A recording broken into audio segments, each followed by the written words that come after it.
কবর দেখলে কাঁদতে। হাত্তা ইয়াবুল্লাহ আলাহিয়াতাহু, চোখের পানিতে হযরত ওসমানের কবর দেখলে কাঁদতেন চিৎকার করে। কবর পোকার ঘর, সাপ বিশ্বর ঘর কবর, জীর্ণ কুঠি, মারাত্মক ঘর। মনে উঠলে কাঁদতেন ওসমান। লোকজন বলতো ওসমান রে, তাযকুরুল জান্নাতা ওয়ান নার, আপনি যখন জান্নাত ও জাহান্নামের বক্তৃতা শুনে তাতে আপনি এত কাঁদেন না।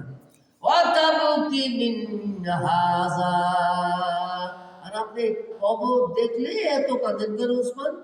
ওসমান বলতো আল কাবরু আওয়ালাল মানাজিল, কবর হলো আখিরাতের প্রথম মঞ্জিল, পয়লা রাত।